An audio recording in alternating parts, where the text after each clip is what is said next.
futuro é algo que sempre é a preocupação, né, dos ansiosos que vivem lá no futuro.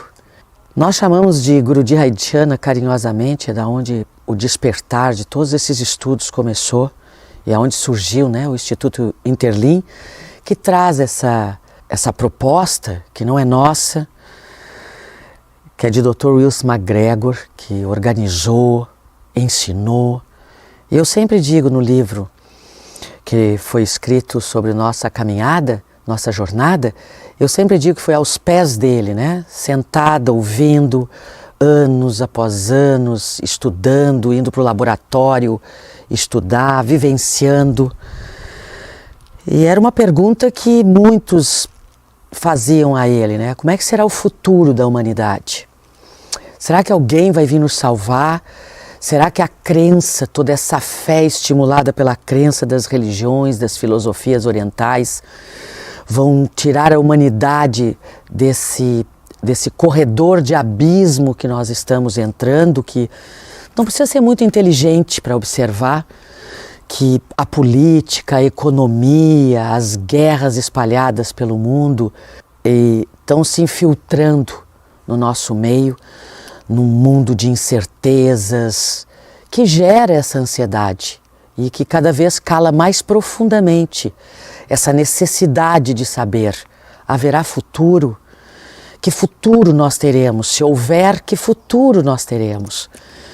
Como que a proposta prepara, trabalha? Nós jamais levamos todas essas informações para um lado drástico, né? Terrorista até muitas vezes, que assusta, traz uma angústia pela falta de informação e pelo não desejo de conhecer melhor aquela informação, faz com que as pessoas acreditem, né? Que não tem jeito, que vai ser só desgraça. E nós trazemos uma proposta que traz você como princípio de tudo. A pergunta que eu faria a todos que estão nos escutando é: será que a humanidade teria entrado, será que a espécie humana teria entrado por esse caminho se a fé fosse praticada? Se todos esses ensinamentos que há muitos milênios estão sendo repassados, seja de forma dogmática, através de uma crença dogmática, seja através de uma dialética filosófica, de uma posição de estudos sobre aquilo que foi dito e estudado, vivenciado, para nós sabermos se é possível ser praticado, ou se conseguimos nós praticar em nós. Então, será que a humanidade entrou por esse caminho porque faltou aquilo que era tão predicado? Faltou o comportamento dentro da compaixão, a bondade em todas as nossas ações. E eu pergunto, nós precisaríamos de religião, de um salvador, se nós escutássemos o que eles ensinavam? Se nós praticássemos o que eles ensinavam? Se nós levasse, não por um medo de um pós-morte, de um pós-desloque, mas por uma vivência dentro dessa integralidade de valor. Quer dizer, que o valor fosse estabelecido na nossa caminhada, por conseguinte na caminhada dos nossos filhos, por conseguinte na caminhada dos nossos amados e de todos aqueles que estivessem envolvidos conosco. Se ela fosse permeada de compreensão, de compaixão, de fluência da bondade, com uma estrutura de limites. Se nós vivenciássemos, né? Porque escrito está, falado foi e continua sendo falado. E por que a humanidade entrou por esse corredor de guerras, de construções e de liberações de bactérias, vírus? Por que nós estamos nessas condições? Quem as criou? Era uma pergunta que um estudante deveria levar no seu bojo de informações, né? Quem criou tudo isso? A própria humanidade.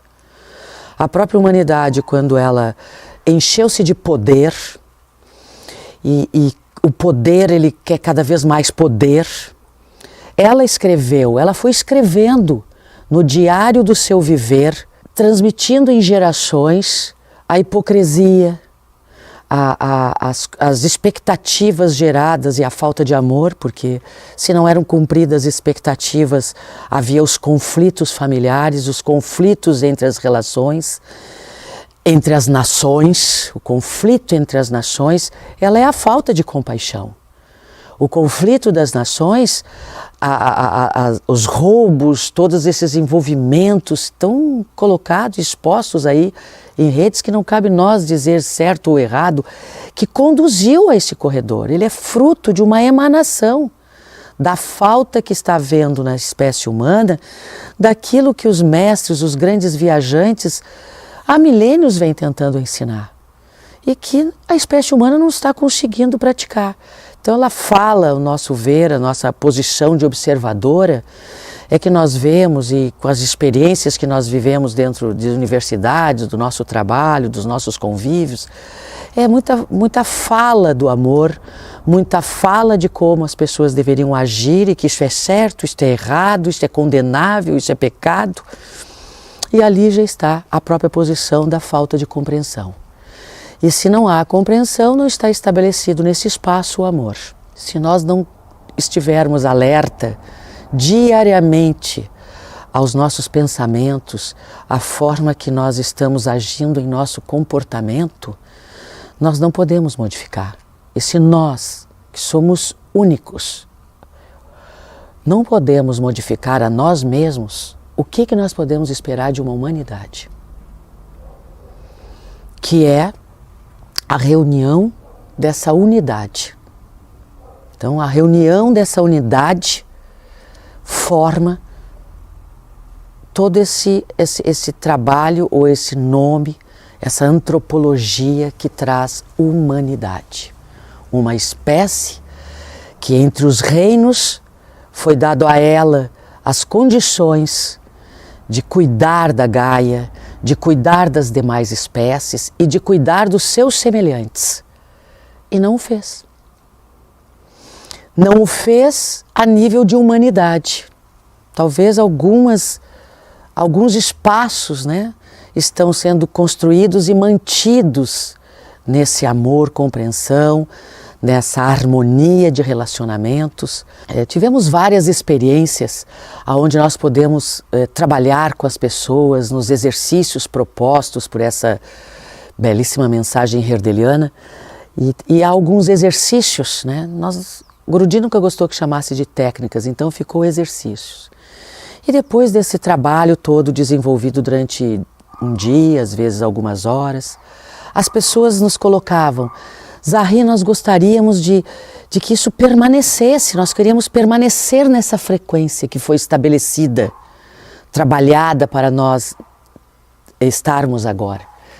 E eu sempre respondi assim: essa é a nossa proposta, te ensinar como você vai manter essa frequência, essa paz profunda, a ponto de que nós nem precise mais dos exercícios, elas façam uma constância dentro de nós. Que ao despertar pela manhã de cada dia, nós estejamos nessa confluência, trabalhando-nos alerta a ponto de nos estabelecermos, mesmo quando os desafios nos arrebatam a movimentos nada agradáveis, nós possamos, como uma árvore, voltar ao centro e passar pelas tempestades, porque a natureza também passa pelas tempestades. Os vegetais passam pelas tempestades e eles se mantêm nas raízes, porque eles os têm. Eles se mantêm na raiz que eles construíram, aquela é a raiz que eles construíram. Se a raiz for profunda, elas poderão perdurar, tornar-se perene na sua estada, no seu estar e no seu existir, até como matéria.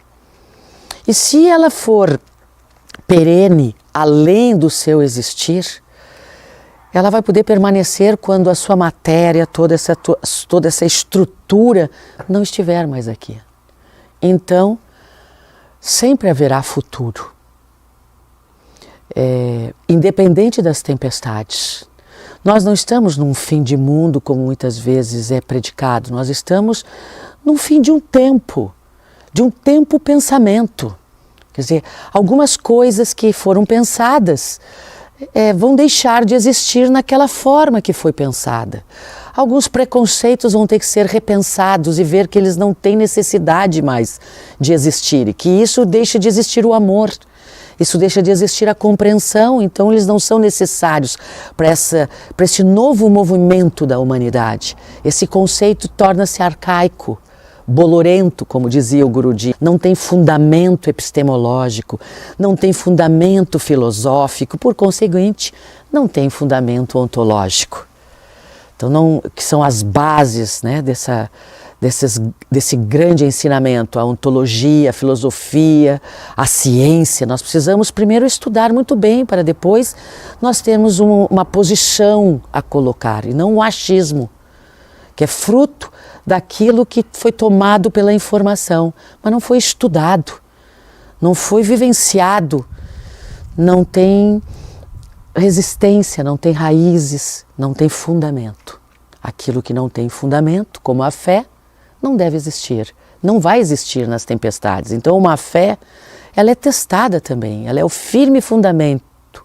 Parece até uma coisa religiosa, mas foi tirado de lá e tem fundamento. É o firme fundamento das coisas que se esperam e a forte razão das coisas que não se vê. Então nós não podemos ver ainda o que vai ser, porque ela entrou a humanidade, as lideranças entraram por corredores onde o que nós percebemos é justamente a falta de compaixão, a falta daqueles fundamentos básicos que ultrapassam o poder dos teres, que você abre mão de ter para naquele momento ser aquela expressão de bondade. E isso não há necessidade de ter uma religião, e também não é impedido tê-la. Não há necessidade de ter uma filosofia de padrões, mas é uma filosofia própria. É um construto próprio de integridade e nobreza que deve permear a nossa caminhada de erros, que é muito importante nós entendermos que o erro faz parte do aprendizado. Permanecer no erro é que vai trazer consequências para a caminhada daquele indivíduo que não quer enxergar que aquele caminho está tornando e está trazendo consequências não só para si, e às vezes nem está trazendo consequências para si, mas está trazendo consequências para outras pessoas que podem ser interferidas. Por isso o Instituto Interlin, Interferência Linguística. Agora falando mais do que a Zahri pensa, não em nome da mensagem nem do Instituto, mas da Zahri, é evidente que se há vida em movimento, substância, há possibilidades de nós modificarmos o nosso amanhã. Mas para isso nós precisamos revisar o nosso ontem, o antes de ontem. Nós precisamos fazer uma revisão a nível humanidade. Quer dizer, e cada um deve começar de per si, cada um deve começar através de si mesmo. E quem sabe nesse movimento que já está existindo, elementos, grupos trabalhando de uma forma, revertendo, não impondo, mas fazendo ali no seu meio, e comece a surgir um movimento onde a humanidade possa encontrar como ela pode desenvolver tudo isso. E aí entra o Instituto Interlin, que traz uma forma de estudos pautado em ensinamentos e nas mãos e nas falas de indivíduos que resolveram se preparar para isso, que ensinam hoje aquilo que eles primeiro ensinaram para si mesmo, buscaram em si mesmo essa posição. Eles trabalharam em si, estão trabalhando em si constantemente, para que possam não ser exemplo, mas mostrar a si mesmo que há a possibilidade de nós vivermos numa outra posição de frequência que estabeleça um campo de vibração onde estimule seria a palavra, desperte essa vontade que outros verdadeiramente sintam em si. E quando olharem os desafios que a circunstância do mundo vos apresentam, vocês não encontrem o desespero, a angústia, porque não são bons conselheiros. O ódio, a infelicidade, todo esse outro lado que faz parte da nossa beligerância humana, animal, porque traz no nosso construto da matéria essa beligerância que é própria do nosso estado animal, ele possa sendo transmutado conscientemente. Então, não se fala em eu não posso sentir um ódio. Não se tem como impedir de alguém sentir algo, até quando a sua natureza predispõe essa forma de agir.